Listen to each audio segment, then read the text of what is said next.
C'est quoi le son dont t'es le plus fier? Que moi j'ai fait? Ouais. Fier? Ouais. J'adore collaborer avec les gens. Mhm. C'est juste un rejet de l'industrie. L'industrie musicale m'a fait chier. J'ai dit, bah vas-y, je vais me faire mon nid. On s'en bat les couilles. Tout le monde s'en bat les couilles de l'art.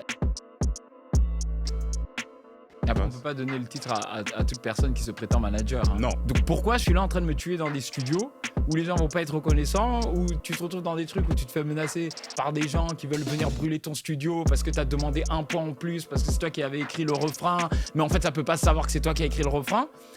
Et ils arrivent toujours pas à comprendre comment j'ai fait un single d'or en étant dans ma chambre devant une caméra, tu vois. Et c'est ça qui trigger mon burn-out en fait.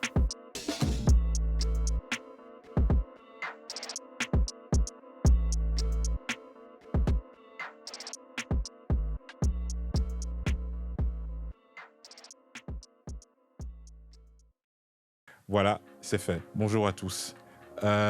Fox, pour ceux qui ne me connaissent pas, a.k.a. Big Manager, a.k.a. Your Manager's Manager. Alors, voilà, aujourd'hui, j'ai décidé de lancer le podcast, épisode 0, comme ça qu'on va l'appeler. Hein. Et pour le lancer, je me devais d'appeler un ami, le motif. En attendant, écoutez, abonnez-vous, dites-moi ce que vous en pensez, commentez. Si vous avez des suggestions, toutes propositions sont bienvenues. Et Big Manager, c'est pour vous, par vous, ensemble.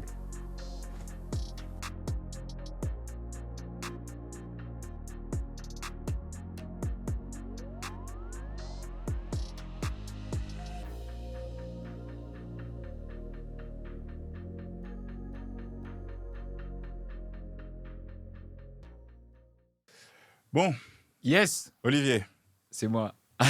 bienvenue. Merci de m'accueillir. Bienvenue sur Big Manager. Uh-huh. D'ailleurs, c'est un peu grâce à toi que ce podcast existe.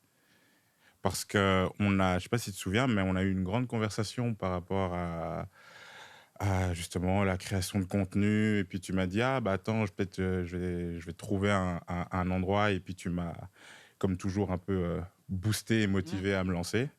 Donc, pour moi, c'était important que tu fasses partie des premiers, si pas le premier. Le premier, s'il te plaît, le premier. Le premier invité. Merci. Le Big Manager. Ok. Et en fait, à ton avis, Big Manager, c'est quoi pour toi? Big Manager, Ta définition du Big Manager. ma définition de Big Manager. Ouais. Tu sais, pour moi, si on l'applique à l'industrie de la musique, et je pense que ça ne se limite pas qu'à l'industrie de la musique, c'est quand même quelqu'un qui peut venir dans la vie d'un talent et lui changer sa vie. C'est ça. Exact. Big Manager. Si on doit mettre un « ja » dedans, Ouais. c'est que tu changes vraiment la vie du talent. Ouais, parce qu'en gros, moi, à la base, c'est parce que je trouvais que ce terme était un peu galvaudé comme ça. Tu vois, genre quand tu rentres quelque part, on dit Big Manager. Genre, et en fait, tu sais pas ce que c'est derrière. Tu vois, est-ce qu'il est manager? Tu crois que tu es manager, puis finalement, en fait, tu es producteur. Puis tu n'es pas producteur, tu es éditeur, tu es booker. Et en fait, moi, je les appelle un peu les facilitateurs de talent. Tu vois. C'est vraiment ouais, tu vois, genre vraiment un big manager. Après, on ne peut pas donner le titre à toute personne qui se prétend manager. Hein. Non, ça non. Mais il faut le mériter. Voilà, c'est un boulot. Être la personne que, si on te donne le disque, on sait qu'avec toi, les choses vont avancer, la musique va se créer, les opportunités vont s'ouvrir. Quelqu'un veut, ça se mérite. C'est pas toi qui va t'appeler Big Manager. Tu vois. Moi, en tout cas, je ne me permettrai pas de m'appeler Big Manager. Mais moi, je t'appelle Big Manager. Toutes les personnes que j'invite ici sont des Big Managers. Ah, ben merci. D'une manière ou d'une autre. Ah, mais ça me touche. Donc voilà. Okay. Et du coup, moi, j'ai une petite question. Parce que tu vois, tout le monde, tu sais, genre, les gens, ça fait longtemps que les gens connaissent le motif. Tu vois, tu as eu différentes vies. Et en fait, moi, ce que j'aimerais, à la base, quand j'ai voulu créer cette plateforme, cet échange, cet espace d'échange, c'était surtout pour, tu sais, il y a beaucoup de gens qui te suivent, qui me suivent et qui parfois me posent des questions, me demandant j'ai envie de travailler dans la musique, ou j'ai envie de travailler dans le monde du divertissement, je suis entrepreneur. Et toi, moi, j'ai vraiment envie de pouvoir aussi, chacun explique un peu son parcours, parce que toi, aujourd'hui, pour beaucoup, en tout cas, moi, quand les gens me demandent si je te connais, ils me demandent tu connais le mec d'Océane? Mais toi, genre, t'es passé de le motif au mec d'Océane. Il y a des gens, en fait, qui ne te connaissent qu'aujourd'hui. Et moi, je voulais aussi que tu puisses, tu vois, genre, qu'on puisse repartir depuis... Ah, depuis l'ancien. Parce que, tu vois, genre... Ouf. Parce qu'en fait, il y a tellement de choses, parce qu'au final, les gens se disent, ah, c'est peut-être juste un influenceur, ou c'est juste un mec qui crie sur les... Tu vois. Ouais, non, il y a des gens, ils se disent tous, tu sais, là, la plupart du temps, quand on reconnaît dans la rue, enfin, là encore, j'étais, tu sais, à la boutique Arte, Ouais. en train de choper des sapes, et il y a une petite fille comme ça, une toute petite qui vient et qui dit, ah, c'est toi le TikToker. Tu vois, donc aujourd'hui, et en vérité, si tu regardes mon influence, entre guillemets, sur les réseaux sociaux, tu regardes ma page Spotify, je suis suivi par 167 000 personnes, tu regardes ma page Rap Genius, je suis suivi par 20 000 personnes, tu regardes ma page Instagram où je postais mes sons et mes disques d'or et tout, je suis suivi par 300 000 personnes, et sur TikTok, je suis suivi par 750 000 personnes. Donc tu prends ça, et les gens, ils m'identifient aujourd'hui comme un TikToker, et c'est normal, parce que tu regardes juste où est la plus grande communauté. C'est ce que tu es aujourd'hui, parce qu'après, il y a la viralité. Mais par exemple, moi, j'avais une question. En vrai, Swaga Guru, parce qu'au final, c'est la genèse. Tu vois. Quand et pourquoi? À quel moment tu te dis, ah, en fait, je vais créer Swaga Guru? Parce que pour moi, en vérité, tu as vu qu'il y a tellement de... Parce qu'après, il y a le motif. Ouais, donc les gens ne savent pas qu'au départ, mon blaze, c'était Swaga Guru. Tu vois. Et ce que les gens ne savent pas, c'est qu'avant d'être Swaga Guru, mais ça, on rentre dans Bruxelles, il y a eu d'autres blazes, parce que tout le monde a eu des blazes, tu sais. Exactement. C'était le style Tismé, tu vois. C'était juste pour gérer l'ego. Mais Swaga Guru, ça vient, en fait, j'étais à l'université. Ouais. Et à Manchester. Et en fait, j'ai toujours été un créatif, toujours été un artiste, et je m'habillais comme un créatif, comme un artiste, tu vois. Et un jour, j'ai sorti une dégaine. Mais bon, je suis congolais, hein? N'est-ce pas? J'avais 243. Tu vois, c'est ça. Et j'ai sorti là des chaussures jaune fluo. Ok. Cravate jaune fluo accordée aux chaussures. Toujours. Vu que j'étais en Angleterre, j'ai quand même mis un petit cardigan gris avec, tu sais, une chemise grise. Bref. Ouais. Les gens, ils étaient subjugués par mon style. Ils se disaient, mais qu'est-ce qui se passe, tu vois? Et c'est une meuf, elle vient et elle me dit, mais toi, t'es vraiment le gourou du style. Ok. Et à ce moment-là, il y a une chanson qui passe à la radio qui était en rotation. C'était Swagger Like Us de T.I., Kanye West, Lil Wayne et le quatrième que j'oublie. Et il y avait Jay-Z sur Swagger Like Us? Possible, hein? Ouais. Oui. Ouais, ok. Oui. Et du coup, je dis, je trouve que le style gourou, c'est un peu... c'est pas ouf. C'est pas ouf. Donc, je dis, ah ouais, moi, je suis Swaga Guru. Et en fait, ce qui se passe, c'est quand je suis à l'université de Manchester, moi, tu sais, à ce moment-là, quand je fais la fête, je la fais genre à... Jusqu'au bout. Jusqu'au bout. Ouais. Et sur le campus de l'université, qui est quand même un grand campus, tu as genre 80 000 élèves qui sont sur le campus universitaire, parce que tu as l'université de Manchester, l'université métropolitaine de Manchester, l'université de Trafford et tout ça. Mais ils finissent par me connaître en soirée comme le gars, tu m'invites. La soirée, c'est... Tu vois Au point où un jour, il y a Naz et The Game qui sont invités dans une soirée au Circle Club. Moi, j'y suis. C'est moi, j'ai éteint le club. Ah, okay. C'est même pas Naz, c'est même pas The Game, c'était moi. Tout le monde était à ma table et tout ça. Et ça arrivait... c'est arrivé à une animatrice où un jour je marche dans la rue, il y a quelqu'un qui donne des flyers comme ça, il me donne le flyer, il dit ouais, est-ce que tu viens à la soirée lundi? Je dis je sais pas, c'est quel genre de soirée? Il dit ouais, non, c'est une soirée R&B, mais il y aura Swaga Guru. Oh waouh. Là j'ai compris que le nom il avait dépassé la personne. Okay. Tu vois, donc j'ai changé le blast de mon compte Instagram, j'ai mis Swaga Guru à ce moment-là et c'est devenu mon blaze pendant plusieurs années. Et à quel moment à ce moment-là tu faisais déjà de la musique? Je faisais déjà la musique parce que moi j'ai toujours fait de la musique en fait. Depuis que j'ai 6 ans, je fais de la musique. Parce que tu as un arbre généalogique incroyable dans la musique. Le musicien. Ouais. Tu remontes au grand-père, Taboulé Rochero, n'est-ce pas? Icône de la rumba congolaise. Bien sûr. Légende. Ah oui. De son vivant et de... Même après. Il a plusieurs enfants, dont Youssoufa. Yes. Youssoufa, dont Peggy Tabou aussi. Ah oui, c'est vrai. Tu vois, oui. Peggy, tu sais, qui était dans Street Fabulous, qui a fait je sais pas combien de hits. T'as ma sœur, Shai, qui fait de la musique. Et en fait, quand tu regardes, il y a trop. Tes enfants maintenant qui en font. Mes enfants qui en font, tu sais, mon fils qui est là, tout à l'heure, je dois tourner une vidéo avec lui où justement, il veut faire une musique à l'issue de cette vidéo et tout. À un moment, il y a des choses, c'est génétique, hein, c'est comme ça. Hein. Ouais. À quel moment tu décides comment on dit ça, de switcher avec le motif et pourquoi? En fait, je faisais des sons. Tu sais, je faisais beaucoup de sons sous le nom Swagaguru. J'allais dans les studios où on a tous été, la Hot Track, machin truc et tout. Ouais. Toi, d'ailleurs, c'était quel studio on s'était capté? Hot Track, mais Dans la pyramide. La pyramide. Ouais. La pyramide. Voilà, dans la pyramide. Voilà. Là. Le jour où, à l'époque, parce qu'au final, on a tous rappé. Hein. Ouais. Et je me souviens, ouais, je t'avais appelé en disant, ah ouais, je sais plus comment je t'ai tombé sur tes morceaux. Quelqu'un m'avait envoyé, je t'ai tombé sur ton... je me souviens encore de la photo sur YouTube comme ça, avec des couleurs mauves comme ça, je sais plus. Ah, néon mauve. Non, pas néon mauve. Non, pas néon mauve. Ouais, ça, c'est bien aussi après. Sur Ça, YouTube avec des couleurs mauves. Ouais. Mais là, parce que néon mauve, t'es déjà le motif, je pense. Ouais, je suis déjà le motif à néon mauve. Mais donc, toi, tu m'as connu l'époque Skyblog. Hein. Ouais. Je me souviens plus, mais je vois, il y a un truc avec des jambes de femme ou un truc comme ça. Je me souviens très bien. Magique. Oui. Voilà. Ok.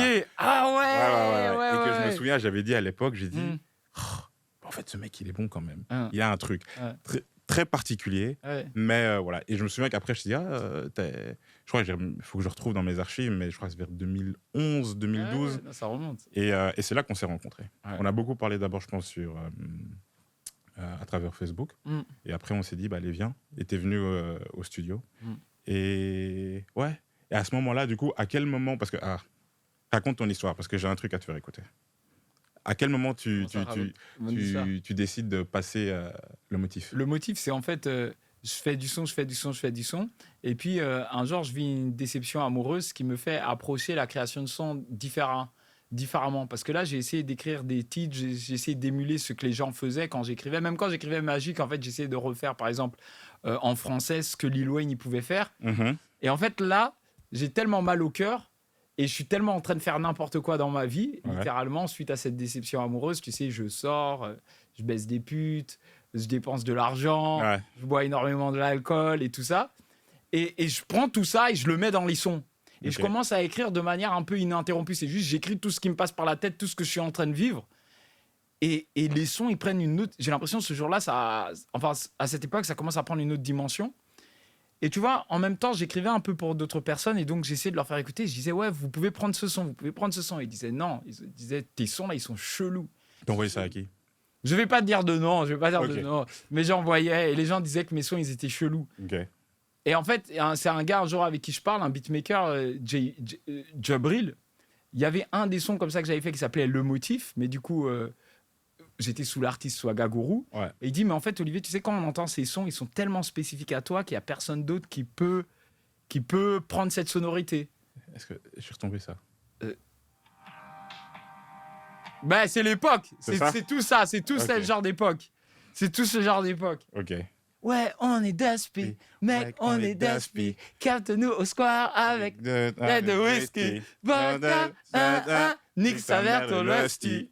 Voilà, approximative. Ce son, il est trop chaud. Ouais. Mais tu vois, et celui-là, en plus, c'est moi, je fais les prods. Je dois le sortir. Tu devrais le sortir. Je pense qu'il fonctionne encore. Hein. Ouais, celui-là, il fonctionne. Et même parce qu'il y a une deuxième version. Ouais. Ah, il y a une deuxième version? Il y a une deuxième version. Comment ça? Tu t'as oublié? Non, moi, j'ai pas la mémoire de ces choses. Je crois que ça, c'est Easily. Mais ça, c'est après, ça. Oui, ça, c'est bien après. L'époque. Mais ça, c'est la deuxième version de le motif. Ah, je vois. Parce que le titre, c'est Le Motif. Ouais. Ah, ben oui, écrit par Easily. Moi, en fait, du coup, il y a cette phase-là où tout le monde me dit, non, mais tes sons, là, en fait, ils sont tellement spécifiques à toi, il n'y a que toi qui peux les défendre. Ouais. Et du coup, j'ai dit, je vais prendre mon blast, ça va devenir le blast de mon son. Ok. Et vu que mon son, il s'appelait Le Motif, je me suis appelé Le Motif. Tout simplement. Et j'ai dit, dorénavant, c'est ma sonorité qui va m'identifier. Et est-ce que, du coup, à ce moment-là, c'est à ce moment-là que tu décides de, te concentrer sur toi?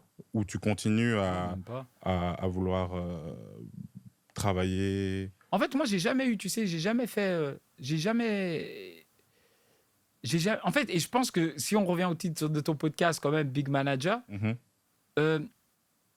je me suis jamais vraiment posé cette question. Je me suis Ok. jamais vraiment posé la question de est-ce que je bosse pour les autres ou est-ce que je bosse pour moi. Mhm. Moi, en tout cas à cette époque-là, quand je fais la musique, ce qui m'anime, c'est de pouvoir entendre des chansons que je trouve fantastiques. C'est la seule chose qui m'anime. Ok. Et donc si c'est moi qui les interprète, c'est moi qui les interprète. Ok. Si c'est toi qui les interprète, c'est toi qui les interprète. Si je suis en studio et que je vois que on peut peut-être avoir une meilleure formule pour le refrain, ben, je vais suggérer. Ok. Si jamais on est en studio et je vois que la prod, je vois un truc qu'on peut rajouter sur la prod pour que ce soit mieux. Et en fait, c'est la seule chose qui m'anime toutes ces années-là. Et donc, ouais, je suis le motif, je fais du son pour moi, mais je fais aussi du son avec ma sœur, je fais aussi du son pour plein d'autres artistes, tu sais, petit à petit. Mais pas animé par le... Je voulais pas devenir le big beat maker alors que je fais même pas de prod. C'était pas mon Mhm. objectif. Et mon objectif, c'était pas de devenir aussi un artiste. Je m'en foutais. Moi, c'était de faire du son qui est chaud, tu vois. Mais du coup, à quel moment alors tu décides alors de passer à toi quand tu fais un son par jour? De Et- passer à... Ouais, genre de me vraiment. concentrer sur moi. Ouais. Ben, c'est un moment... moi, je me donne pour l'industrie, je me donne pour l'industrie, je me donne pour l'industrie. Je fais les mathématiques. Ouais. Et quand je vois les mathématiques, les maths, ils sont pas bons. À un moment donné, moi, les écoles dans lesquelles j'ai envie d'inscrire mes enfants, l'appartement que j'ai envie de louer, la voiture que j'ai envie d'acheter, je peux pas me le payer si je continue à faire de la musique pour les autres. Ok. La raison étant que quand tu fais de la musique pour quelqu'un, ben, t'es même pas garanti que la musique va sortir. Mhm. Parce qu'il y a d'autres intervenants qui contrôlent ça. T'es même pas garanti qu'on va te payer à ta juste valeur. Tu te retrouves dans des discussions qui sont difficiles sur les points et tout ça. Et je fais le calcul et je me dis, mais tu sais, si je fais un son qui fonctionne 10 fois moins bien que les sons que je fais pour les autres, mais que je suis au contrôle, ben, Ouais. je me ferai 10 fois plus d'argent. Donc pourquoi je suis là en train de me tuer dans des studios où les gens vont pas être reconnaissants, où tu te retrouves dans des trucs où tu te fais menacer par des gens qui veulent venir brûler ton studio parce que tu as demandé un point en plus, parce que c'est toi qui avais écrit le refrain, mais en fait ça peut pas savoir que c'est toi qui as écrit le refrain. Ah, waouh. Ok, ouais. À un moment, je me dis, ben, j'ai l'impression de mettre plus d'efforts à me battre que nécessaire. Et je me dis, ben, je préfère me concentrer sur moi. Et c'est pas tant un rejet de la musique ou de la collaboration avec les gens, parce que j'adore collaborer avec les gens. Mhm. C'est juste un rejet de l'industrie. L'industrie musicale m'a fait chier. J'ai dit, ben, vas-y, je vais me faire mon nid. Et là, quand je dis, ben, vas-y, je me lance et je fais mes sons, ce qui se passe, c'est qu'autour de moi, dans mon cercle petit et dans mon cercle étendu, tout le monde commence à me matrixer et m'expliquer c'est quoi un artiste. Tu vois, ça, c'est Ok.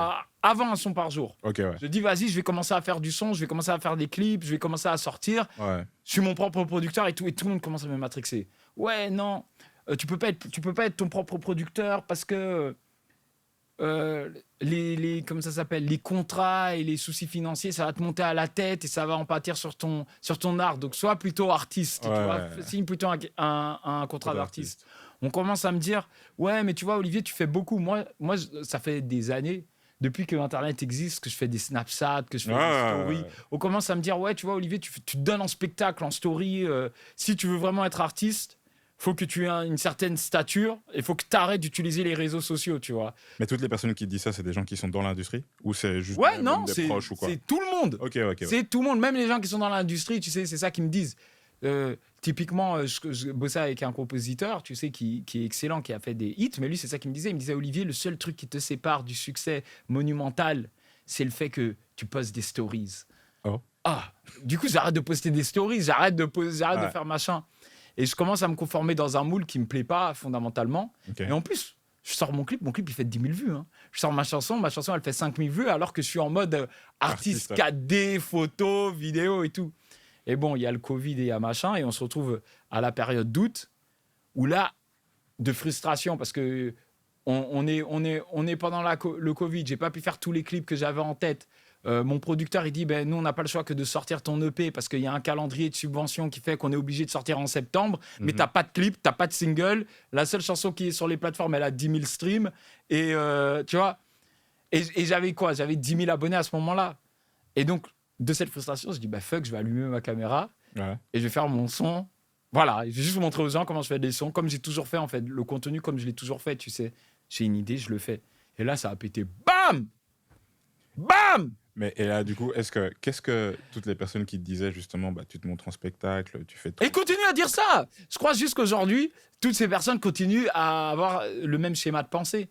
Et c'est pas grave. Mais c'est parce qu'ils viennent en fait d'une industrie, d'une époque où l'industrie musicale pour fonctionner, il fallait être une icône. Il fallait être quelqu'un de tellement inaccessible que Ouais. tu en devenais une légende, De la rareté, quoi. de la rareté, que tu étais inaccessible. Et ce monde-là d'accessibilité, c'est vers quoi on va. Ouais. C'est vers quoi on va. Mhm. Mais ils n'arrivent pas à se l'imaginer. Et ils n'arrivent toujours pas à comprendre comment j'ai fait un single d'or en étant dans ma chambre devant une caméra, tu vois.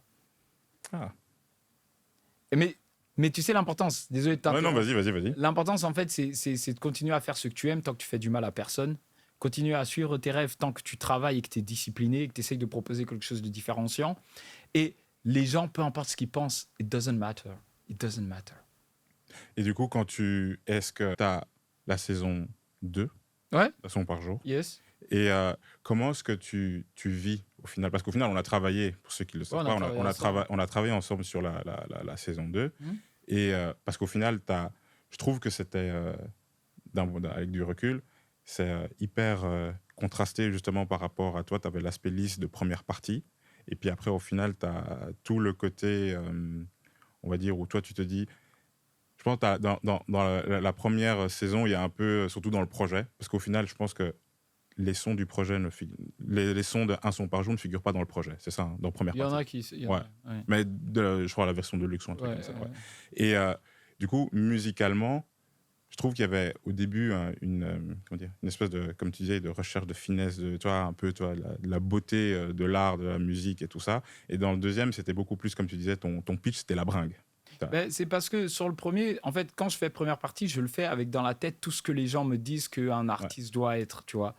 Et je finis par le faire comme je pense que ce que les gens... Mais à ce moment-là, tu es d'accord ou pas? Ou tu le fais juste parce qu'en fait, on te dit de le faire, donc je me... Non, en fait, c'est d'accord, mais tu sais, c'est quoi quand tu fais ce pas. Donc moi, si tu veux, j'étais un réalisateur star. J'étais un réalisateur star. Je rentrais dans les labels. Ouais. Chez les labels, ils venaient, ils me disaient Olivier, on a besoin de toi. Faut que le single il soit fort. Faut que tu peux aider notre artiste. S'il te plaît, qu'est-ce que tu veux, ramène ton équipe. Et puis quand je dis maintenant je vais être artiste, tout le monde dit ouais mais ça va pas fonctionner. Littéralement, tout le monde me dit ça. Je rentre dans tout. J'ai été voir tous les labels. Ils me disent tous c'est impossible que ça fonctionne. Pourquoi?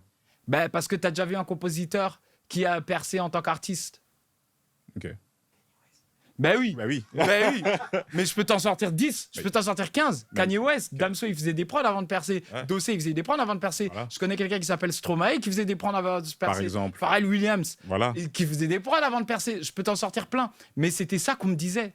Et donc, moi, qui me lance dans un truc, tu sais, tu as toujours, et je pense que ça arrive à tout le monde, tu as peur du changement. Tu as Ouais. peur de te lancer dans un truc nouveau. C'est vrai que moi, j'ai mes habitudes en studio, je sais comment faire. Pour coacher un artiste, je sais comment faire. Pour écrire un hit, je sais comment faire. Mais est-ce que je sais comment apparaître dans un clip? Est-ce que je sais, tu sais, faire une promotion? Est-ce que je sais répondre à une interview de manière crédible, etc. Et quand tu as toutes ces questions, ben, ça ouvre les portes aux gens de venir s'immiscer, tu vois. Mm. Et eux, ça part d'un bon fond. Ils veulent fondamentalement que mon projet fonctionne. Ouais. Et donc, quand ils me parlent, ils me disent ouais, mais pour que ton projet fonctionne, tu sais, tu dois faire des chansons sérieuses. Tu peux pas venir avec un son club. D'abord, faut qu'on apprenne à connaître ton univers. Et ça te rentre dans la tête. Sauf que je sais écrire des chansons sérieuses. Mhm. Donc, je le fais. Mais à un moment, quand je me retrouve face à une caméra et face à un micro dans ma chambre tous les jours pendant 30 jours où je dois juste m'exprimer, ben je finis par être la réelle version de moi-même. Mhm. Je finis par être la personne que je suis parce que t'as pas le choix, t'as pas le temps des réflexions, t'as pas le temps de te poser, de machin. Tu exprimes juste ce que tu es profondément. Et c'est pas étonnant du coup qu'au bout du 15e, 16e jour, lors de la première saison, ben t'as Ma Love qui sort et c'est Ma Love qui pète. Tu vois, Ouais. c'est pas playlist, c'est pas saison, c'est pas hiver turquoise, c'est pas demain j'arrête, c'est pas des sons que j'ai travaillés pour qu'ils soient universels, qu'ils finissent par péter. Ouais. Personne cala ces sons.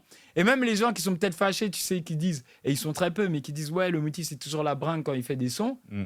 Allez, écoutez mes sons, je fais pas la bringue. Mais vous-même, vous voulez pas, parce que vous-même, vous trouvez ça chiant. Je me suis pris la tête en faisant des métaphores, en travaillant les textes, en travaillant les mots. Et même C'est les là, en travaillant les clips, j'ai fait un clip qui a coûté 70 000 €, un plan séquence cinématographique avec 85 figurants. On s'en bat les couilles. Tout le monde s'en bat les couilles de l'art. Et ça, c'est un truc que je déplore. Et c'est ça que quand j'arrive sur la deuxième saison de Un son par jour et que je fais ça et que je dis bah vas-y, je vais juste faire mon expression. à un moment, il y a un côté de moi qui, oui, je sais faire les trucs vite. Parce Ouais. qu'en fait, depuis que j'ai 6 ans que je fais ça fait 30 ans que je fais ça à ce moment-là. Ça veut dire, moi, faire un son, c'est seconde nature pour moi. C'est comme quelqu'un qui parle, je peux te faire un son. Ouais. Mais du coup, ça crée un espèce d'imaginaire collectif où, en fait, tout le monde peut faire un son en 1 heure. Mais c'est faux, tu sais. Ou tout le monde peut faire 30 sons en 1 mois. C'est faux, en fait, il faut travailler. Et c'est pour ça que je ne veux pas faire de saison 3, parce que j'en ai marre d'être le porte-étendard de « Ouais, vous pouvez faire des sons en 2 minutes ». Non. Il a dit, il n'y aura pas de saison 3. Parce que tout le monde, je sais qu'on te pose la question. Ouais. Moi, on m'a déjà posé la question Ouais. plusieurs fois. Ouais. Donc voilà, pas de saison 3. Non, pas nécessairement pas de saison 3. Tu sais, la saison 1, elle fonctionne parce qu'on est dans une période un peu spéciale où on est en Covid. Ouais.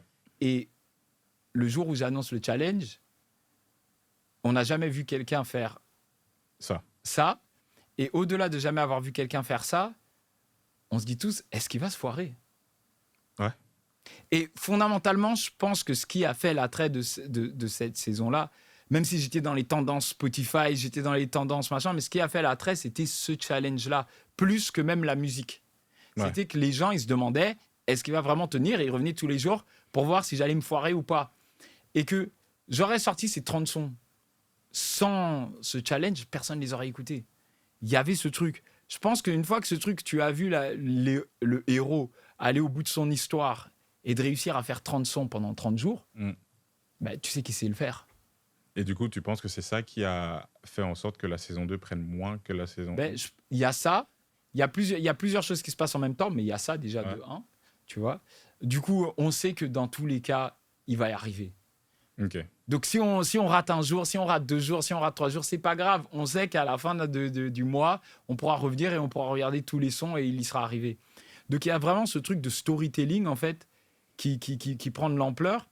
Et si aujourd'hui, je le referais, genre en mode je fais une saison 3, ce serait important aussi de raconter une histoire, de captiver les gens avec une histoire. Alors, peut-être pas l'histoire de est-ce que je vais réussir ou est-ce que je vais pas réussir de faire 30 sons en 30 jours, mais emmener les gens sur un parcours et emmener les gens dans une narration de il y a quelque chose qui se passe, tu vois. Parce que dans la saison 2, au final, vu qu'on... Allez, je pense que tout le monde se doutait que tu allais y arriver, vu qu'il y avait la promesse d'un projet à la fin. Oui.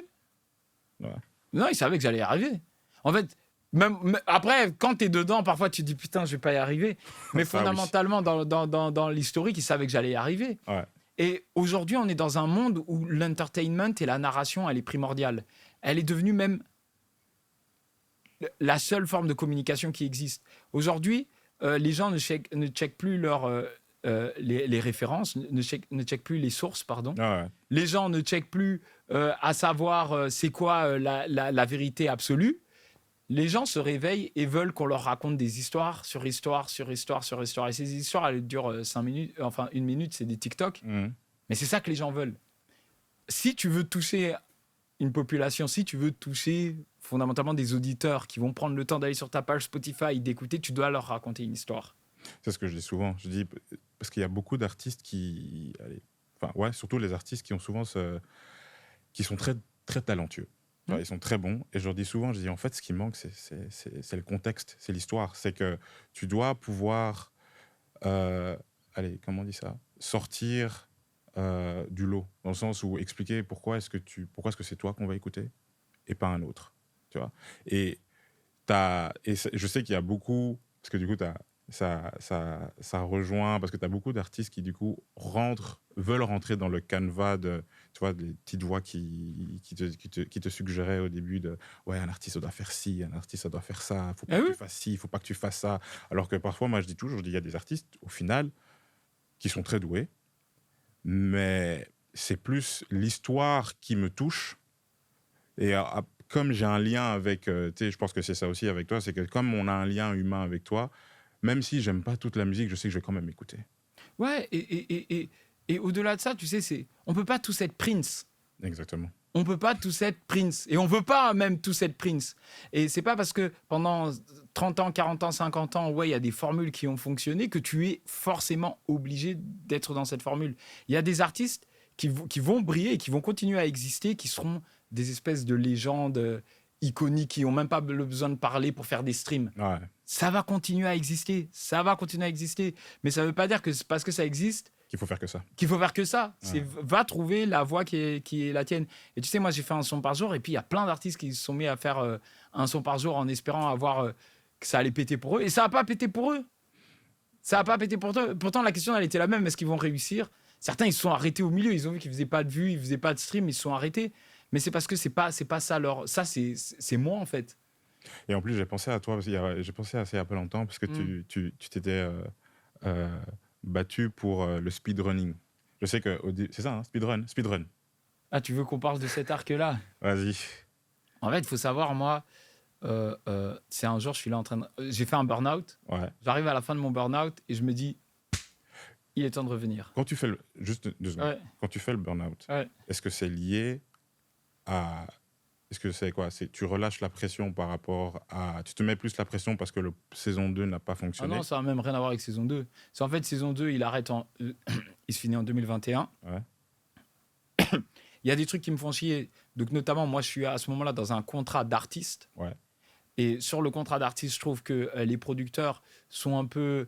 Je trouve que c'est une arnaque. Je trouve que c'est une arnaque parce que les sons, je les fais, tu sais, comme ça, en comité restreint, dans des chambres, dans des machins.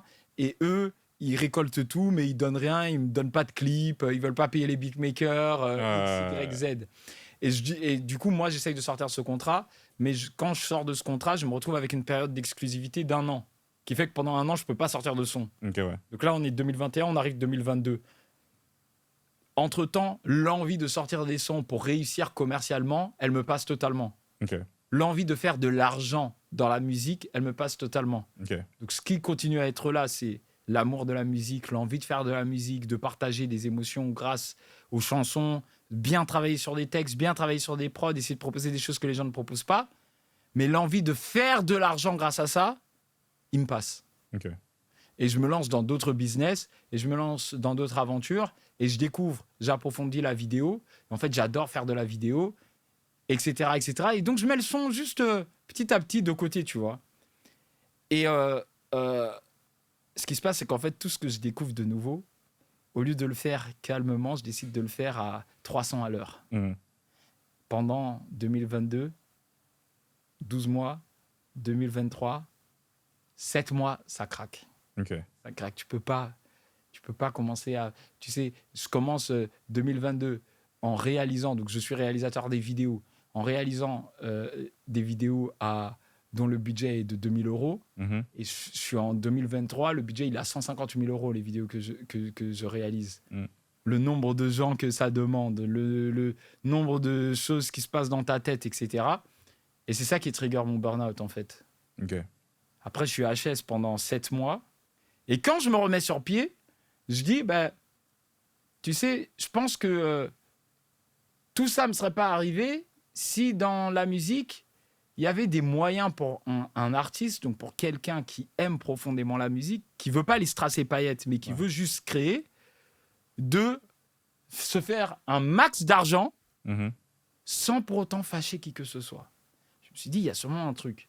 Et là, je vois les gamers et l'e-sport, Ouais.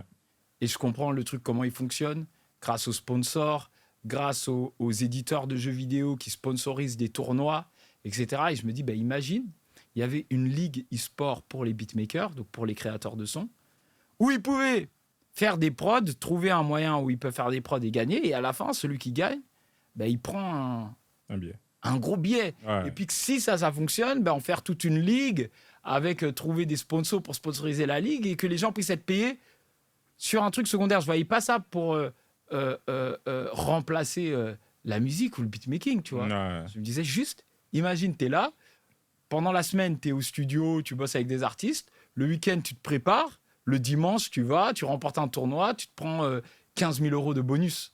Et puis tu reviens. Moi, je trouve que dans ce cercle vertueux, quand tu reviens dans le studio, tu reviens avec le sourire. Ouais, parce qu'au final, tu as fait ton argent le dimanche. T'as capté? En faisant Et- quelque chose que tu aimes. Hein. Oui, voilà. Et après, de là, tu dis, bon, vas-y, on passe la semaine, on fait Voilà. une session On avec travaille, tous les autres on problèmes, s'investit, on pousse la créativité, on se limite pas que au type beat, on va chercher le truc. Parce que de toute façon, même si personne ne prend cette prod qui sera magnifique parce qu'elle aura été travaillée, t'as quand même ton bif. Ouais. Et du coup, j'en fais une story, mais juste une story. C'est vraiment ça. C'est vraiment. Je me réveille, j'ai cette idée, j'en fais une story, je suis en pyjama. Les marques me contactent, les médias me contactent. Ouais. Une salle, la Gaieté Lyrique, me contacte. Si tu as besoin d'une salle pour faire ton événement, n'hésite pas. Donc, j'ai l'argent, Ouais. j'ai la presse, j'ai l'endroit. Je peux même presque avoir, à 2 doigts d'avoir une date. J'ai aussi une boîte de production qui dit écoute, nous, on a l'habitude de faire des événements e-sport. On veut faire ça parce que ça a l'air super. Et puis, je me prends une sauce sur Twitter. Et les beatmakers qui sont fâchés. Oh, le motif pour qui il se prend, il veut détruire le métier de beatmaking. Oh, c'est quoi cette histoire? Le beatmaking, c'est un art. On va pas commencer à faire des compétitions.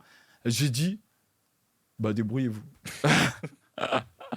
J'ai dit, débrouillez-vous. Et il y en a quelques-uns qui ont joué le jeu. Ouais. Tu sais, j'ai même fait un formulaire, j'ai dit qui est intéressé. À la clé, il y a 2500 €. Il n'y a que 8 personnes qui ont répondu. À partir de ce moment-là, j'ai dit, c'est bon. Et tu penses que c'est parce que c'est toi qui propose ou c'est simplement culturellement les gens Non, c'est culturellement. Tu sais, quand j'allais dans des interviews de beatmakers à l'époque, on me demandait comment t'expliques que les beatmakers ne soient pas mis en avant. Ouais. Autant que les artistes. Moi, j'ai fait beatmaker, entre guillemets. Ouais. J'ai fait artiste. Ouais. Je peux te dire que les beatmakers prennent juste moins de risques que les artistes. Un artiste, tu sais, et je trouve ça marrant parce que les artistes, ils aiment bien dire « Ouais, non, moi, je fais pas les réseaux sociaux. » Mais aujourd'hui, il n'y a pas un artiste qui ne poste pas sur Instagram. Ouais, sinon, il n'existe pas. Tu vois? Ouais. La photo, elle est bien. Ouais. Le stylisme, il est bien. Ouais. Le machin. Un beatmaker, il sera mis en avant s'il décide de faire son stylisme, de prendre un photographe, de faire des photos, de les poster, d'interagir avec sa communauté, etc. Donc, fondamentalement, pourquoi les beatmakers sont pas assez mis en avant? C'est parce que je pense que soit ça leur correspond pas, soit ils veulent pas. Et profondément, soit ils veulent pas.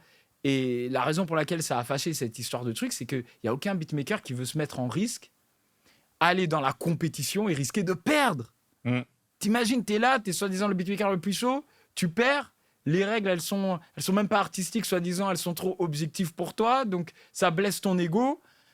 Ben, tu veux pas le faire, et je peux comprendre la démarche. Mais les artistes, c'est ça qu'ils font tous les jours. Ouais. Ils sortent un son, peut-être le son, il va flopper. Ouais.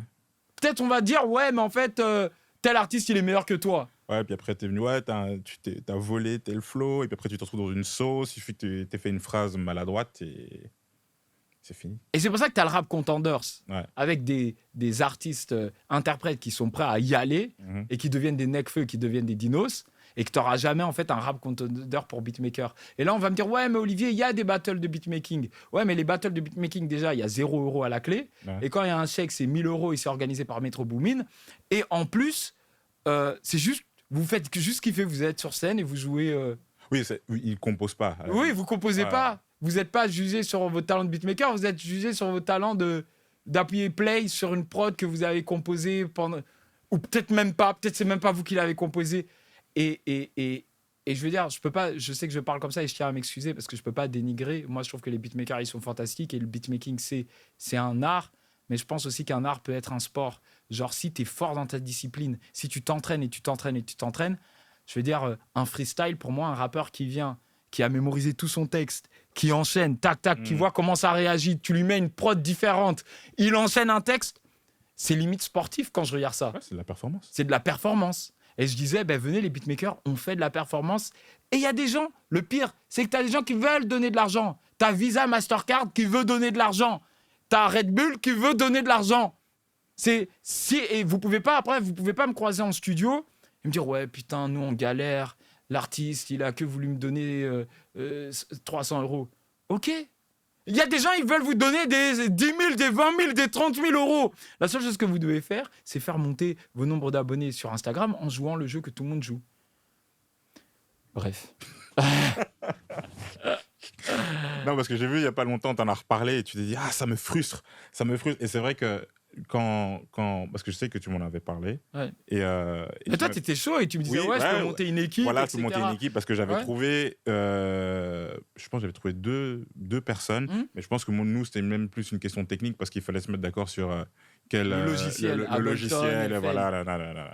Donc, ouais, mais parce que j'ai toujours j'aime, tu sais, c'est un peu aussi même tu sais, que la raison de la plateforme, c'est toujours essayer essayer de donner de la force et au moins inspirer, se dire, bah, écoute, il y a un moyen de faire quelque chose, arrête de te plaindre, lève-toi. Même quand quand on parlait du podcast, tu me disais, bah, en fait, qu'est-ce que t'attends?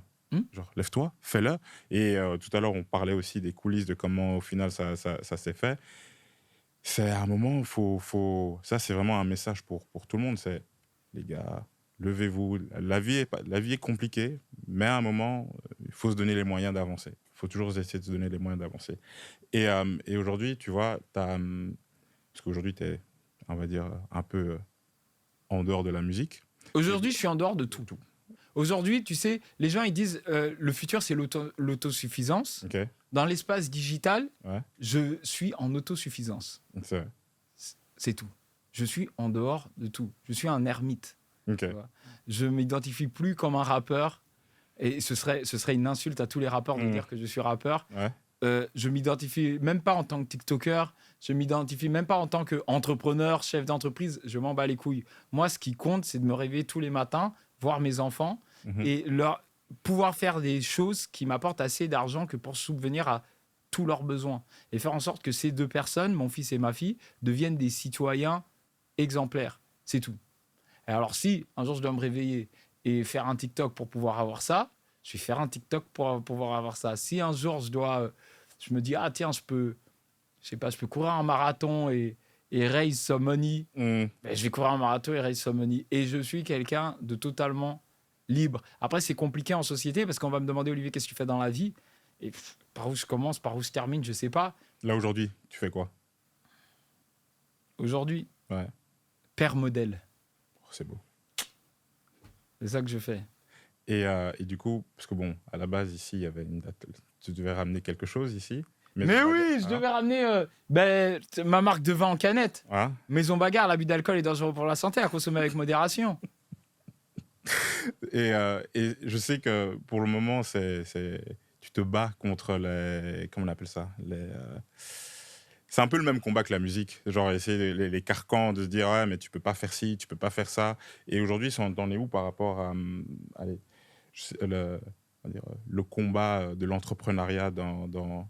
Tu sais, on peut dire la musique, c'est difficile. Essayez de vendre du vin en canette.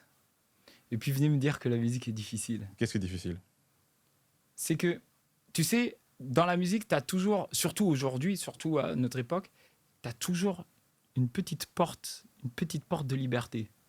Si tu veux, tu peux être Franck Océan, signé chez Def Jam, qui a son premier album Chanel Orange que personne veut sortir.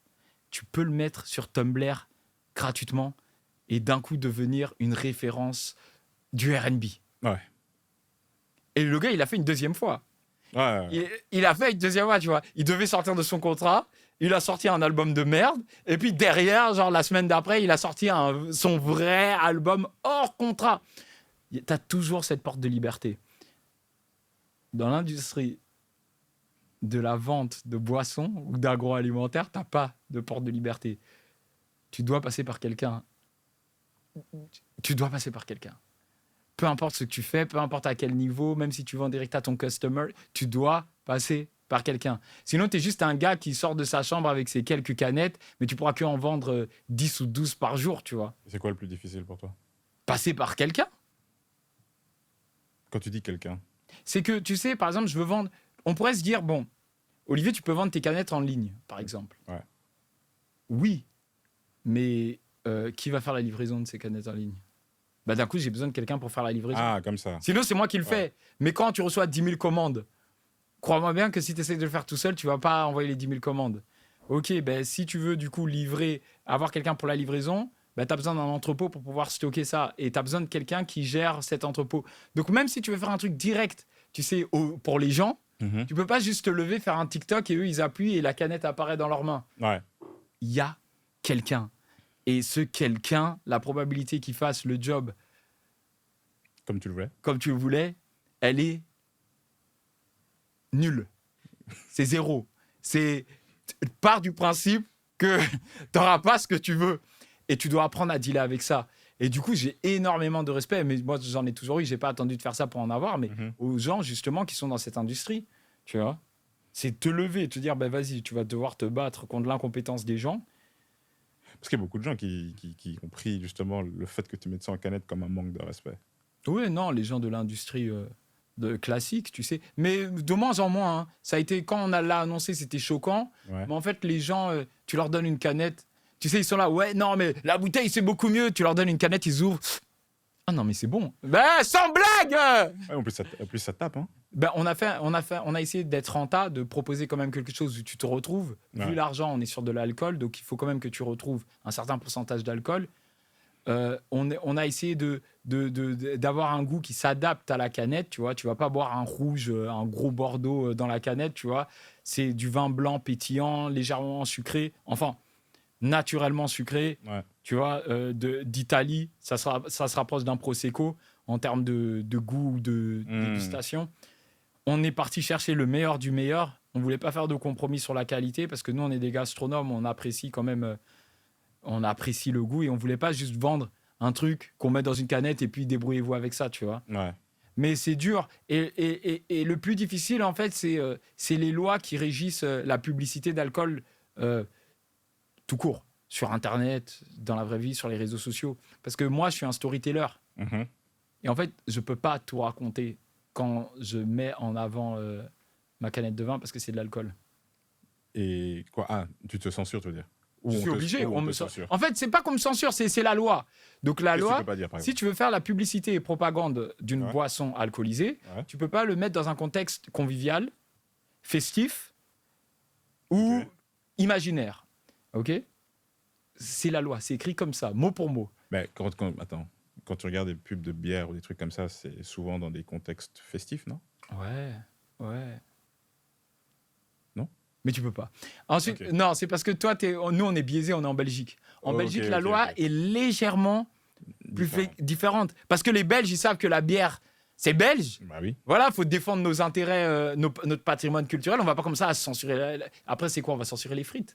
Tu vois ce que je veux dire? Ouais. Ils sont un peu censés. En France, le vin, ça fait partie du patrimoine culturel français. Ouais. Tu sais, les Américains, quand ils sont fâchés contre Macron, ils le menacent d'imposer des tarifs sur l'importation de vin.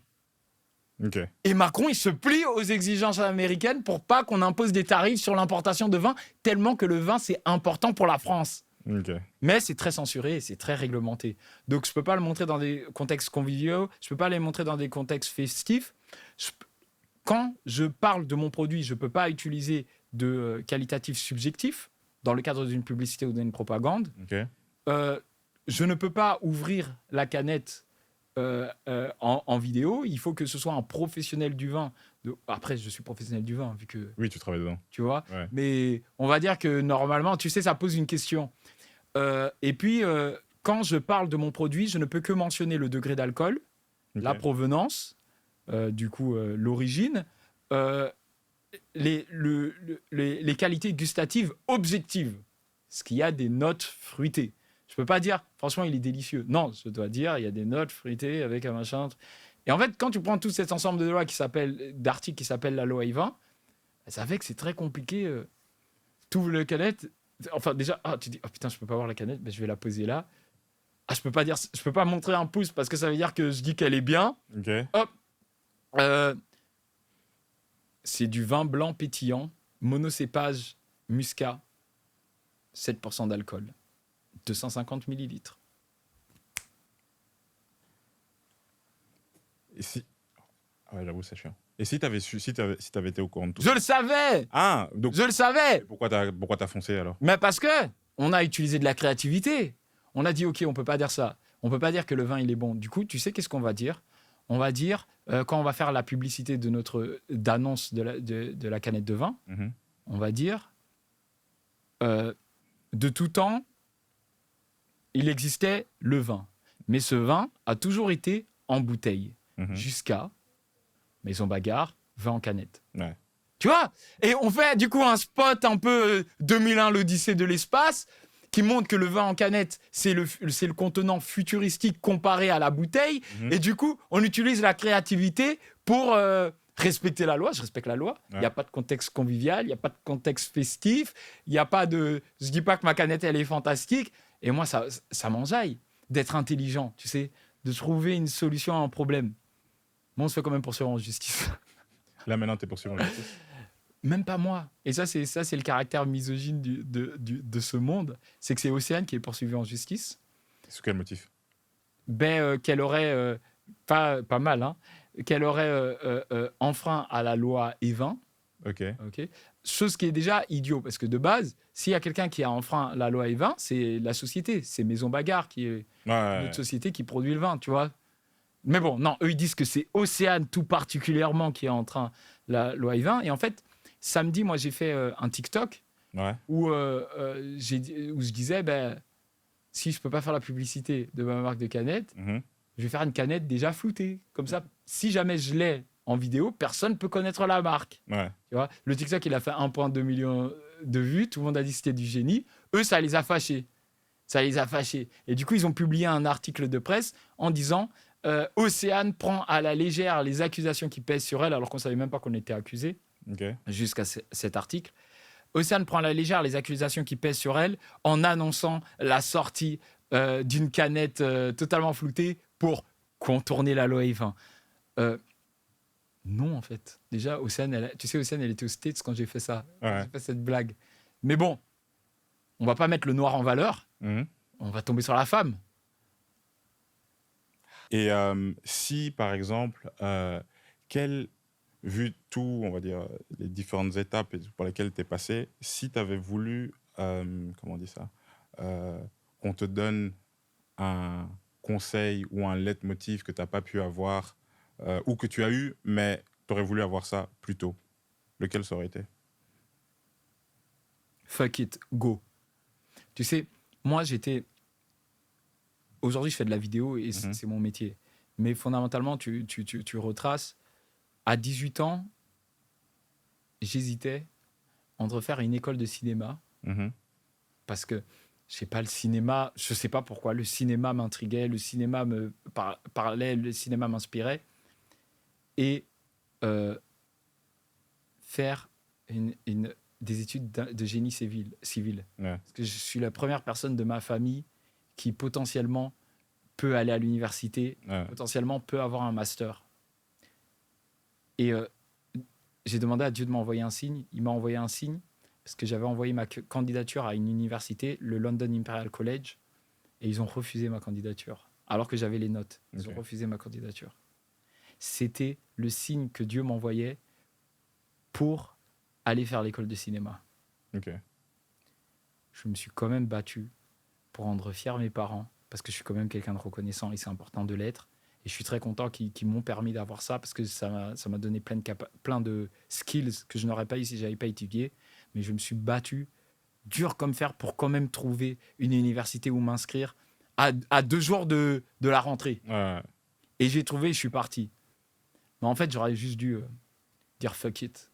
Dire fuck à tout le monde. Dire fuck à tout le monde, moi je veux faire du cinéma. À partir du moment où tu veux travailler, à partir du moment où tu es prêt à sacrifier des heures de ton temps pour faire quelque chose de positif qui ramène du bonheur aux gens, il n'y a même pas d'hésitation, c'est ce choix-là que tu dois faire.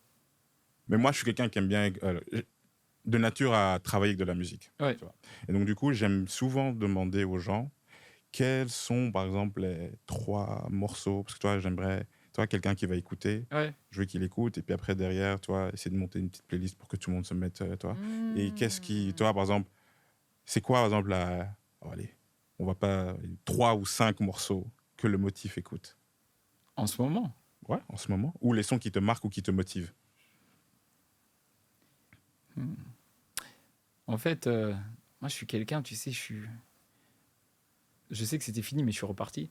C'est, tu sais, à cause de mon aphantasie, je suis quelqu'un qui se rappelle pas bien des sons. Maintenant, je comprends pourquoi je me rappelais pas des sons. C'est parce que je sais pas les voir ou les entendre dans ma tête. À cause de tu vois, la fantaisie, c'est ça. C'est le fait que si tu me dis pense à une pomme, moi, je vois juste du noir. Je vois pas la pomme. Tu sais, j'ai le concept de c'est quoi une pomme, mais je peux pas la visualiser. Mon fils, je lui dis pense à une pomme, il dit ben ouais, il peut voir la pomme, il peut l'avoir dans sa main. Je dis peut-être il est limite schizophrène ou quoi. Mais toi, t'as pas ça. Mais moi, donc, c'est-à-dire que toi, tu vois la pomme. Si je te dis, imagine une pomme, qu'est-ce que tu vois dans ta tête? Ouais, mais après, je pense. Ouais, si je vois une pomme. Non, mais tu vois, est-ce que tu vois une couleur? Est-ce que Ouais, je vois une forme. tu vois une forme? Ok. Ouais. Je vois une pomme. Comment on appelle ça? Une pink lady. Tu vois, Ouais, ouais, c'est pas fantastique. Ton cerveau, il est bien. ouais. Il est normalement constitué. Il te manque pas certaines connexions entre ton amygdale et Mais moi, l'autre partie. mais moi, par exemple, du coup, j'ai le contraire. C'est que quand Ouais. j'écoute de la musique, par exemple, je vois plein de choses. Oui, donc la synesthésie. Oui, voilà. Voilà, Tu donc vois, toi, c'est par comme ça que exemple, ça se tu sais, manifeste. même quand on était en session, bah, toi, je vois une couleur. Je dis, Ouais. ah ouais, je veux quelque chose un peu plus rouge. Je veux une forme là. Je veux, toi, ça, j'ai ça. Et parfois, du coup, j'ai même du mal à. Allez, tu sais. Quand mon cerveau est trop stimulé, parfois j'ai du mal à me concentrer. Toi, il faut que je dise, ouais, non, en fait, il y a ci, il y a ça. Et tu sais, même en interne, en famille, on me dit souvent en privé, on me dit, ouais, mais mon cerveau, tu sais, il fait des liens qui n'ont aucun sens. Tu sais, par exemple, probablement tu t'en souviens pas, mais toi, par exemple, le son que tu as fait dans l'album de la Millerie, Ouais, euh, fondamental. Fondamental, Mm. ouais, j'avais une série de formes et de couleurs bien spécifiques. Et c'est pour ça que quand, par exemple, je me souviens quand quand on a retravaillé, on a réalisé le morceau et tout ça, tu vois, Ouais. genre, je voyais très bien, genre, ah ouais, non, je sais pas expliquer le pourquoi du comment, Ouais. mais je peux te dire, ok, ouais, ça marche. Ah, mais ça va pas marcher. C'est chaud. Voilà. Donc, du coup, tu es incapable. Et par exemple, Ouais, donc est-ce que tu si- serais capable de me dire, par exemple, tu te souviens comme des morceaux sur lesquels tu as travaillé? Non, je me souviens des morceaux sur lesquels j'ai travaillé, et puis il y a des morceaux qui me plaisent en ce moment ou des morceaux qui me plairont toujours. Donc par exemple, je peux dire en ce moment, j'aime bien Les Démons de Minuit, Ok. mais de Image, Ok. pas de Jul et Alonso qui Ouais, ont quand même fait ouais. une belle reprise et j'étais très heureux qu'ils collaborent ensemble. Mais Les Démons de Minuit de Image, je leur réécoute et chaque fois que je leur écoute, je me dis mais c'est une dinguerie. Qu'est-ce qui te plaît là-dedans? Franchement, la réal, elle est magnifique. L'instrumentalisation, elle est magnifique. Et puis, il y a un groove dans le refrain que Jul et Alonso n'ont pas retranscrit. Mm. Il y a un espèce de groove sur le m'entraîne. Il m'entraîne. Ouais. Qui, chaque fois que je l'entends, je dis non, ce groove-là, c'était du génie. Et tu sais, ils ont refait une version anglaise, Ouais. anglophone du truc. Ils n'ont pas recréé ce groove-là. La réal, je la trouve fantastique. La mélodie, je la trouve fantastique. Pour plein de raisons, quand je reprends ce son, il me. Ouah. C'est quoi le son dont tu es le plus fier? Que moi j'ai fait? Ouais. Fier? Ouais. Fier, c'est Bunny Go Away. C'est une chanson de Ohio. Ah, ouais. Pourquoi? Parce que c'était la première fois que je faisais. Enfin, non, j'avais déjà fait des chansons avec lui, mais là, je créais cette chanson avec lui. Ouais. Et pour le coup, c'est vrai que c'est peut-être la première fois que lui venait avec ses idées à lui. Ouais. Et puis il sortait des idées de top line, il sortait des idées de vibe. Et je disais, ah non, mais c'est chaud ça. Et c'est ça. Et je suis trop fier de lui. Et du coup, je suis fier de ce morceau. Plus que n'importe quel autre morceau sur Pourquoi lequel t'as j'ai hésité bossé. sur le mot fier quand je t'ai posé la question? Non, parce qu'en fait, si tu me dis fier, ben voilà, si tu me dis fier, Ouais. il n'y a que ce morceau. Ok. Parce que ce morceau, c'est l'épitome de la fierté. Ok. C'est je regarde mon fils qui est en train de créer, on est là en train de passer un moment, je suis là en train de transmettre, moi je suis en train de faire ce que je kiffe, lui il kiffe Ouais. de faire ce que je kiffe. C'est le rêve. C'est le rêve. Tu pourrais m'enlever toute ma discographie, tant que je garde ce moment, moi je suis OK. Ok. Et d'ailleurs, à un moment, tu avais teasé un podcast avec Ohio. Ouais. Ça arrive. Non, on a dit, est-ce qu'on sort ce podcast? On s'est mis, une contrainte. On a dit, si le clip qu'on fait de ce podcast fait 1 million de vues sur TikTok. Il a toujours pas fait 1 million de vues sur TikTok, donc on lance pas la série de podcasts. Vous savez ce qu'il vous reste à faire. Et à contrario, celui, sans vouloir... allez, parce que ça peut paraître un peu négatif, mais sans vouloir cracher sur quelque chose ou Ouais, quoi que ce bien soit, mais sûr, toi, t'inquiète. genre le morceau sur lequel tu dis ah putain, j'aurais peut-être pas dû faire ça. J'aurais pas dû faire ça. Ouais. Tu sais, je me rappelle plus du titre, mais c'est un morceau de Take a Mike. Ok. Et ça, en tant que, tu sais, on était à une période en 2017 où tout ce qu'on faisait comme son avec l'équipe, ça pétait. Ouais. Je venais, je touchais un son, ça pétait. Je touchais un son, ça pétait. Et à un moment, on est rentré dans une dynamique où, justement, les labels ils nous appelaient pour faire en sorte que les singles des gens fonctionnent.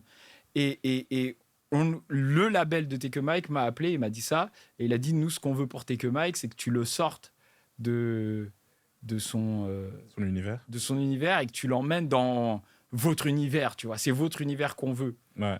Et normalement, moi, je suis quelqu'un, quand je rentre en studio avec l'artiste, par exemple, j'aime pas directement commencer la musique, j'aime bien juste m'asseoir avec la personne et discuter pour comprendre son univers, pour voir qu'est-ce que je peux apporter dans son univers à lui.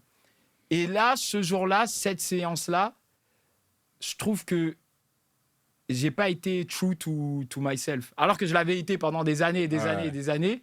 Cette semaine-là, j'ai dit, OK, on va faire ce que on nous demande de faire, c'est ce que nous, on sait faire, tu vois, et on va lui donner ça.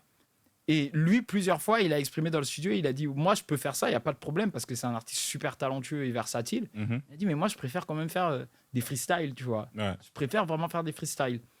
Et on l'a poussé dans cette direction. Enfin, après, moi, pas nécessairement. Moi, j'étais là, je faisais le son, tu vois. Ouais. Mais son label, son producteur, son manager, tout le monde lui disait, ouais, c'est ça. Et donc, lui, il y allait. Et du coup, nous, on continue à faire ça. Et je regrette. Ça, c'est des sons que je regrette. J'aurais voulu... Parce qu'en fait, ce gars-là, il est tellement talentueux. Et il a prouvé par après, il a sorti cet album. Ça n'a pas forcément fonctionné. Et puis, il est revenu à ses freestyles. Et son freestyle, il a pété, etc. Et Dieu merci, il s'est séparé de son équipe de ce moment-là. Mais en fait, ça me fait chier d'avoir été du côté des ennemis de l'art. OK. Ça me fait chier sur ces sons. Ouais, d'avoir été du côté des ennemis de l'art. Les sons qu'on a fait, ils sont très bien. Si c'était pas pour Take a Mike, on les donne pour quelqu'un d'autre, ils auraient pu fonctionner. Mais je trouve que l'art, il disait, viens, on fait des freestyles et peut-être qu'on trouve comment est-ce qu'en rajoutant un refrain dans un freestyle de Take a Mike, on fait en sorte que le gars, il fasse single de platine, il fasse single de diamant. Et bon, c'est pas nous qui pouvons apporter la sauce. Lui aussi, il a sa sauce à s'apporter à lui et il va y arriver, tu sais. Mais je trouve ça dommage de pas avoir été le gars qui dise, hey, stop. En fait, comment je le vis, c'est comme si tu voyais quelqu'un dans la rue se faire agresser et que tu continuais ton chemin. Dans mon cœur, c'est comme ça que je le vis. Je dis, j'ai vu une agression artistique de la part des labels, des directeurs artistiques, des managers. Et tu as joué le jeu. Et j'ai joué le jeu parce qu'ils acceptaient de me payer plus que n'importe qui. Et ça me fait chier. OK. Et donc, du coup, t'as pas de... C'est ton seul regret dans ta disco. Ouais. OK. C'est nous tous les sons. Est-ce qu'il y a un son de lequel j'ai honte? En fait, non, parce que tu sais, parfois, je peux avoir honte de sons que soit j'ai produit, soit moi-même j'ai interprété. Ouais. Et puis, une semaine après, je réécoute et par exemple, je suis nostalgique. Ou je réécoute et je dis, ah non, mais c'était du génie, en fait, cette phrase. Où je comprends, en fait, l'effort. Parce que fondamentalement, si tu es au studio et que tu travailles, que tu essayes de proposer quelque chose, ça finira, même si tu en as honte pendant un petit moment, tu peux pas négliger l'effort que tu as mis. Ouais, parce que tu dis toujours, l'inspiration, c'est pour les amateurs. Voilà. Ça, c'est ta grande phrase. Ça, c'est ma phrase, l'inspiration, c'est pour les amateurs. Qui choque et qui perturbe beaucoup d'artistes. Ouais. Et quand tu dis ça, t'entends quoi par là? Parce que tu vois, par exemple, dans le sens où, est-ce que c'est l'idée derrière, c'est de se dire, écoute, crée quelque chose, tant que même si c'est mauvais, c'est pas grave, mais au moins tu crées quelque chose, ou tu dois pouvoir te forcer, même si... Parce qu'au final... En fait, tu peux pas juste créer quelque chose et puis que c'est mauvais. Tu dois te donner tout... Tu dois déployer tous les moyens de la terre pour créer quelque chose qui est bien. Et si c'est mauvais, c'est pas grave. Tu vois, il y a la notion de... Tu es quand même obligé de te réveiller, d'aller au boulot. Tu te lèves, tu te donnes. Tu vois, c'est pas genre, ah non, je me lève et je fais juste un son. Non, c'est tu te lèves et tu te donnes. Et si jamais c'est mauvais, c'est pas grave. Ouais, tu compares ça comme, par exemple, quand tu dis l'inspi, c'est pour les amateurs, c'est genre, imaginons, tu as un travail, on va dire, corporate, et tu n'as pas l'inspi de te lever le matin, mais tu vas quand même te lever. Tu vas quand même te lever, tu vas quand même y aller, tu vas quand même essayer d'atteindre certaines targets, de rendre certains rapports, de faire, de cuire un certain nombre de pâtisseries. Tu es là, tu es sous 40 degrés de fièvre. Je pense que c'est pareil pour les artistes. La moindre chose que tu peux faire, c'est aller au studio. Et peut-être que tu vas faire une chanson, peut-être tu vas même pas faire une chanson, mais tu vas faire un texte, peut-être tu vas faire une phrase, mais celle-là, elle va te servir pour le lendemain. Et tu peux pas me dire, ouais, je peux pas créer parce que j'ai pas d'inspiration. Et du coup, après Émile et Images, tu sais encore donner encore deux? De quoi? De morceaux? Parce que tu m'as donné Émile et Images. J'ai des morceaux qui t'inspirent, qui te motivent. Il y a, tu sais, Michael Jackson. Ouais. Je peux toujours revenir à Michael Jackson. Ouais. Thriller. Je peux toujours revenir à Thriller. Bad ou Thriller? Tu préfères lequel? Ah non, moi je suis Thriller. Thriller? Moi je suis Thriller game. 8, pack. T'as Thriller, t'as Beat It, t'as... Les gars, moi je suis Thriller. Après j'allais dire Smooth Criminal, mais Smooth Criminal, est-ce que c'est pas sur Bad? C'est une bonne question. Non, mais je pense il est pas sur Thriller. Il est pas sur Thriller. Hein. Voilà, tu vois. Mais Thriller, non. Thriller, je peux toujours revenir à Michael Jackson, je peux toujours revenir à Thriller, ça me fait toujours plaisir. Un autre son, bon, je suis obligé de dédicacer. Tu sais, un son qui m'a fait comprendre la réal musicale des prods. Ouais. C'est Papa Outé. Ah oui. Comment c'est réalisé? Comment tu voyages? Comment tu machins? J'avais pas pris mesure de l'importance de la réal de prod jusqu'à entendre ce morceau. Ok. De commencer d'abord avec les snares, puis les kicks qui arrivent un peu plus tard, d'avoir une espèce de ritournelle au piano qui après elle change un peu et elle devient un peu plus sample, qui à la fin tu as une guitare, c'est béné, que tu as... Comment les trucs sont agencés? Elle dit non, nous faut qu'on agence mieux aussi. Tu vois. T'as déjà eu l'occasion de lui parler de ça? De lui dire ça? Non. La réal, non? Non, j'ai jamais. Pourtant j'ai eu l'occasion de le voir grâce à toi plusieurs fois. Mais non, j'ai jamais dit ça. Mais ça a changé sur la prod. Du coup, j'ai dit, ah ouais, en fait, la réal, c'est pas que le coaching vocal, c'est pas que la création d'une chanson, c'est aussi sur la prod, pouvoir faire en sorte... Parce qu'en fait, fondamentalement, ce que j'ai appris après ce son-là, après Papa Outé, c'est que tu peux faire un son avec seulement un refrain et un couplet, répéter 4 fois, le même couplet, le même refrain. Ouais. Si sur la prod, tu as une réal magnifique, le son est un hit et il n'y a personne qui dit que t'es paresseux. Ah ouais. Tang Sang C'est ce que de j'allais Cisco, hein, le gars, C'est ce que j'allais dire. tu l'écoutes, tu te dis mais cette chanson est incroyable et puis quand tu décortiques, il répète la même chose. Et il répète, et il répète, et il répète, et il répète. Mais derrière, tu as des violons qui se Il y a rajoutent. un couplet où il le chante en R&B, Ouais, il y a un voilà. couplet où il le rappe, Voilà. un couplet il te le donne avec toutes les vocalises et Voilà. toutes les astuces de chanteur vois R&B.